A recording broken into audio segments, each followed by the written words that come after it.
गुरुभ्यः ओम नमः सिद्धेभ्यः। अहिंसा परमो धर्म की। आचार्य गुरुवर श्री ज्ञान सागर मुनि महाराज की।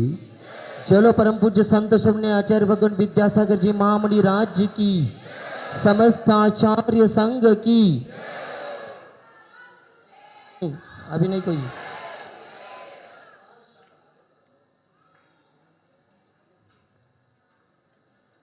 एक महत्वपूर्ण, सब लोगों के लिए महत्वपूर्ण इसलिए है जिसके ऊपर हम श्रद्धान कर रहे हैं। श्रद्धान करने योग्य वह है, किंतु उसके बारे में दर्शन कह देते, किंतु श्रद्धान क्यों कहा। इस प्रकार वह प्रसंग स्वयं ग्रंथकार ने अपने मन में रख करके कहा है। सम्यक दर्शन ज्ञान चारित्राणि मोक्ष मार्ग, इस अर्थ में बहुत महत्वपूर्ण है ये। उन्होंने ये कहा दर्शन का अर्थ अवलोकन के अर्थ में ही आता है। ये सबको मान्य है। आपका दर्शन हुआ भगवान, हम आज धन्य हो गए। दूर देखने लग जाते हैं, कहाँ को तो भगवान तो है ही नहीं, और सामने बिंब है और उनको भगवान मान करके चल रहा है। आपने दर्शन किया, हाँ दर्शन किया, ये भी कहा जा रहा है, किंतु इसको दर्शन न करके दर्शन श्रद्धान कहा है। ये बहुत महत्वपूर्ण है। यानी दर्शन, इसी का नाम यहाँ पर इस प्रसंग में श्रद्धान से अर्थ निकालना। आप थोड़ी सोचिए, आज सम्यक दर्शन किसी थर्मामीटर से नापना चाहें, नापा नहीं जा सकता। जो नापने योग्य, तोलने योग्य चीज नहीं, उसके बारे में आज कुछ लोग ऐसे कहते हैं, अरे यदि अपने आप आत्मा में रहने वाले होते हैं और उसको ही हम नहीं देख पाते, नहीं अनुभव कर पाते हैं, तो वह मिथ्या दृष्टि है, ऐसा कहा जाता है। ये कितना साहस की बात है, जिसके बारे में स्वयं आचार्य महोदय ने कहा यह देखने के काबिल नहीं है हम लोगों के लिए। दिव्य ज्ञान होता उनके लिए यह अवश्य हो सकता विषय। आज दे परोक्षम, आपके पास परोक्ष ज्ञान है। परायत्तम परोक्षम, यह पर के आश्रय से होता है, यह सीधा नहीं होता है। इसके बारे में आज बार बार जोर देकर के कहा जाता है। हमने इसको साक्षात देख लिया। न आपने देखा, न ही आपके कोई मुखिया हो उसने देखा, न ही उनके कोई गुरु हो उसने भी नहीं देखा। गुरुओं ने ये कहा है, कुंद कुंद का ये वाक्य है। श्रद्धान का नाम ही सम्यक दर्शन है, अवलोकन का नाम सम्यक दर्शन नहीं है। इसलिए मैंने सब कुछ देख लिया, मैंने सब कुछ अनुभव कर लिया, मेरे पास सम्यक दर्शन है। कुछ ही इन्हीं गिने व्यक्तियों के पास सम्यक दर्शन है। ये आपने अपने आंखों से देखा है क्या? स्वप्न में देखा तो मैं नहीं उसको स्वीकार करता। महाराज स्वप्न भी तो सही होते हैं ना। हाँ हाँ, हमें समझा दो कैसे सही होते। स्वप्न सही होते हैं तो गलत हो रही क्या महाराज? गलत नहीं कह रहा हूँ मैं, क्योंकि मैं यह निर्णय देने वाला कौन होता हूँ। इस वाक्य को तो सब लोगों ने स्वीकार किया है। अर्थ पर्याय के बारे में भी यही बात कही जाती है। जो व्यंजन पर्याय होता है, जो स्थूल होता है, इंद्रियों का विषय होता है, सब कुछ होता है, उसको व्यंजन पर्याय का। अर्थ पर्याय सूक्ष्म होता है, जहाँ पर हमारी इंद्रियां और हमारी माथा या मति काम नहीं कर सकती, वहाँ पर उसको उन्होंने अर्थ पर्याय घोषित की। फिर कैसे है वो? न शब्द गोचर, शब्दों के द्वारा उसको बांधा नहीं जा सकता। जब आगम वाक्य के ऊपर आपका श्रद्धा नहीं है, आपके ऊपर कौन विश्वास करेगा, श्रद्धा न करेगा। और जबरदस्ती में लगे हुए हो, नहीं मुझे ज्ञात है, मुझे ज्ञात हो गया, झलक रहा है। हाँ बिल्कुल, आप झलक करके आगे उछल रहा है।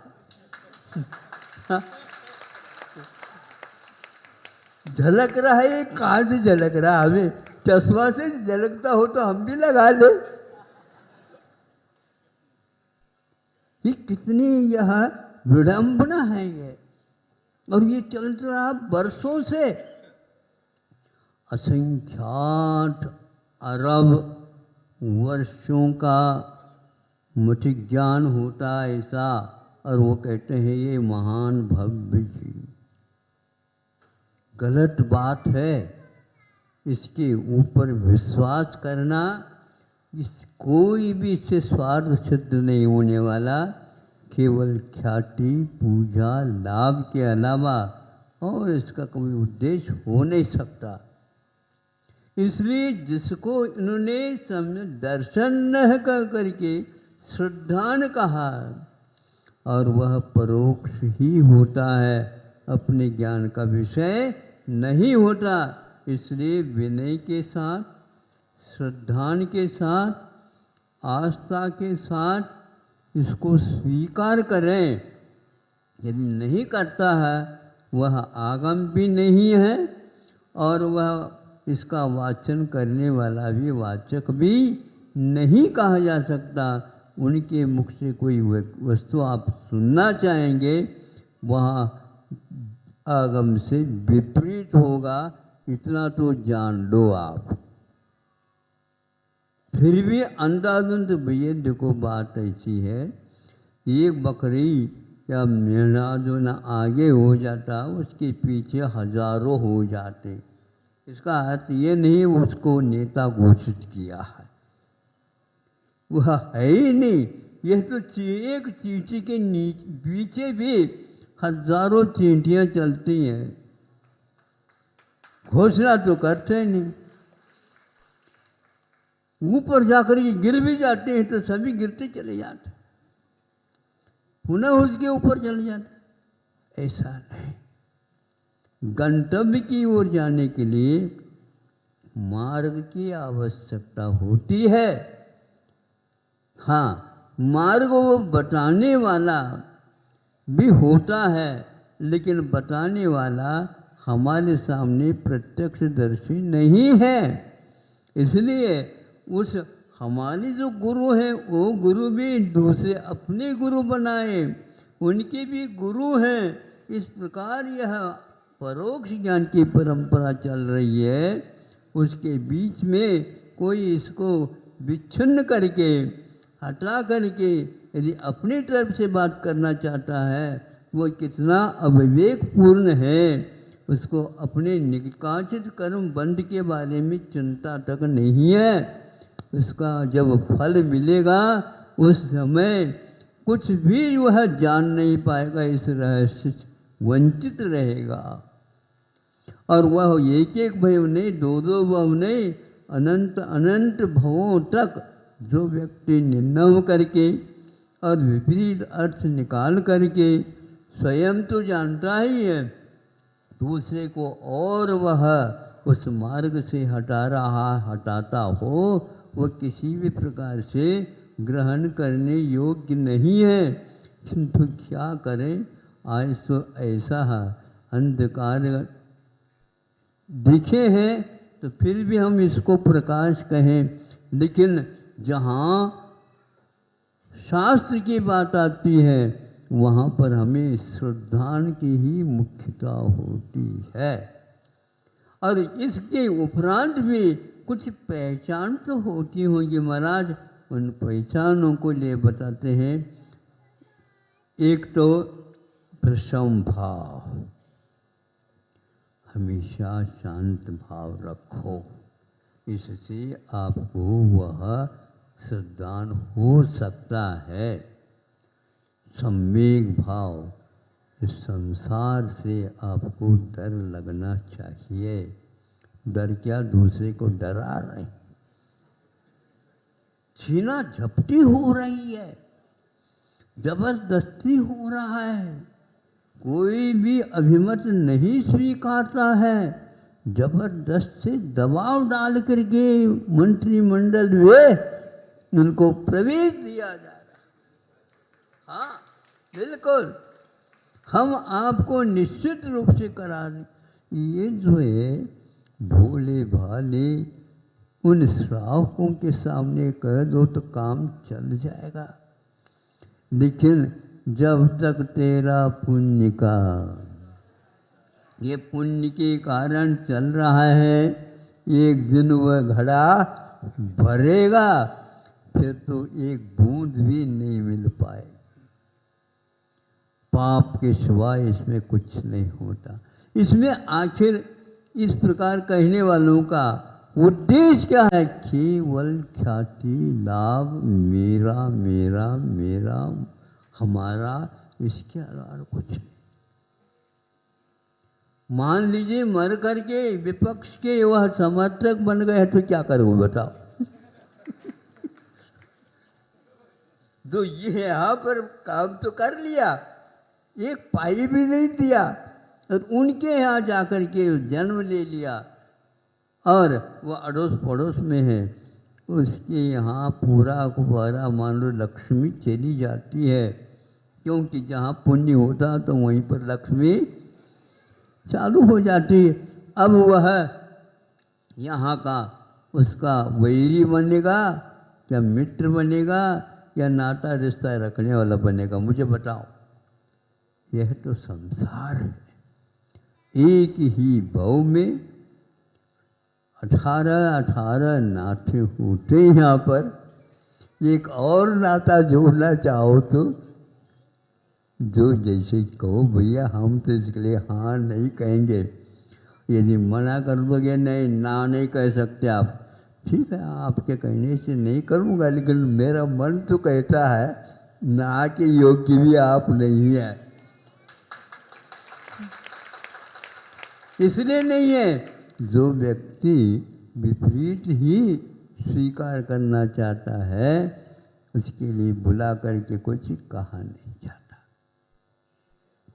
यहाँ आगम में लिखा। अब इसके उपरांत हमें क्या कहना बताओ? मैं सम्यक दृष्टि हूँ इस प्रकार कह नहीं सकता आज का ये सम्यक दृष्टि।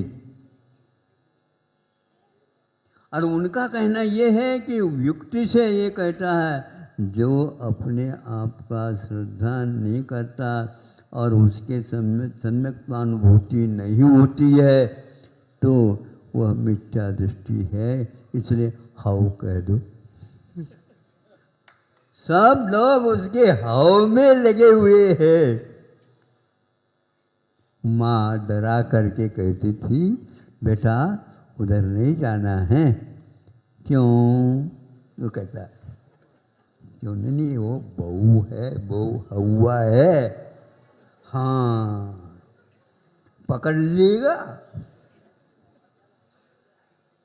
ऐसा मोक्ष मार्ग के वाचन में, चर्चा में, तत्व विवेचन में नहीं होता। फिर भी जिज्ञासा होना अलग वस्तु, किंतु उन्होंने कहा अर्थ पर्याय है क्या? नहीं, अर्थ पर्याय है ये तत्समय अर्थ पर्याय योग्यता है, लेकिन आगम प्रामाण्यात अभ्युपगम्यमानानां ये आगम के द्वारा ही कहा जा सकता, आगम में जो कहा है, किंतु वह आगम गम्य ही है, हमारी बुद्धि गम्य नहीं है। यहाँ तक कि गंधर्व परमेष्टि को कहा, गंधर्व परमेष्टि के पास विपुल मति मनोफल ज्ञान भी है, मान लो उत्कृष्ट भी है, तो भी उसे ये भव्य है क्या अभव्य है, इसका विवेक विभाजन नहीं कर सकता। क्योंकि मिथ्या दृष्टि और सम्यक दृष्टि कहना ये अलग वस्तु है, अवधि ज्ञान के विचार के माध्यम से बन जाएगा, किंतु यह नहीं कह सकता ये भव्य है क्या अभव्य है। ये शुद्ध अर्थ पर्याय है, ये पारिणामिक भाव है, और पारिणामिक भाव में आप इस प्रकार दखलनबाजी नहीं कर सकते केवली भगवान के सिवाय, और कोई भी इसका स्वामी नहीं है। यह आगम में लिखा, इस सब को आप गौण करके जा रहे हो, उस साहित्य की ओर देखना भी नहीं चाहिए। यह किसी भी प्रकार से तारक नहीं हो सकता, इसके माध्यम से हमारा कभी कल्याण नहीं हो सकता। कल्याण आपका होगा नहीं ऐसा किसी ने कहा नहीं।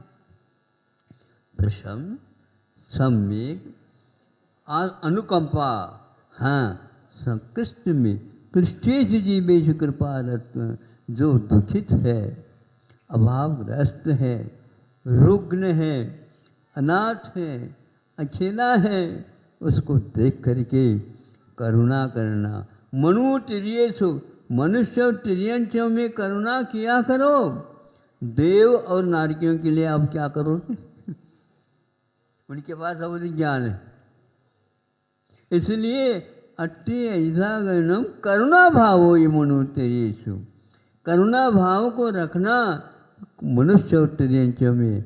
मनुष्य और तिर्यंश जिनके पास हम करुणा रख रहे हैं, दया कर रहे हैं, वो कर रहे हैं, ये तो मिथ्या दृष्टि भी कर सकता, इसके लिए नहीं कहा गया, किंतु सामान्य रूप से स्थूल हमें पहचान के लिए सम्यक दर्शन इनके साथ ही रहेगा, तो इनके साथ, इनके बिना भी रह सकता है, तो आचार्य कहते हैं उसका परोक्ष ज्ञान ही रहेगा, प्रत्यक्ष ज्ञान के अंतर्गत गिनती नहीं आ सकता। जो प्रत्यक्ष ज्ञान का विषय है वह अपना अनुभव के माध्यम से उसको हम जान नहीं, फिर अपने आप को मिथ्या दृष्टि, आप न मिथ्या दृष्टि कह सकते हैं, न अपने आप को सम्यक दृष्टि कह सकते हैं, यह आपका विषय नहीं है। इसलिए परोक्ष ज्ञान ही होता है, परोक्ष श्रद्धान है तो, और परोक्ष का ही श्रद्धान करना आवश्यक होता है, और अन्यथा वह सम्यक दर्शन की कोटि में आ ही नहीं सकता। इस सबको देख करके आज असंख्यात वर्ष का, अरब वर्ष का बोध मति ज्ञान के द्वारा हो रहा है। अब हम सोचना पड़ेगा, अब चतुर्थ काल बहुत पास आने वाला। ये कैसी बात है? इसको अंध स्वर्ण बोलते हैं। अंध स्वर्ण का अर्थ, स्वर्ण तो है लेकिन उसका लाभ हमें मिलने वाला नहीं है, उसको कभी भी शोधित करके उत्पन्न नहीं कर सकते। ऐसा यह विश्वास किसी भी प्रकार से किसी काम में आने वाला नहीं है। आपका इतना ही पर्याप्त समय आपने दे दिया, इसलिए हमने ले लिया। सीधी सीधी बात, मैं किसी भी प्रकार से स्वामी नहीं बनना चाहता हूँ, क्योंकि दूसरे पर्याय का स्वामी हम बन कैसे सकते हैं?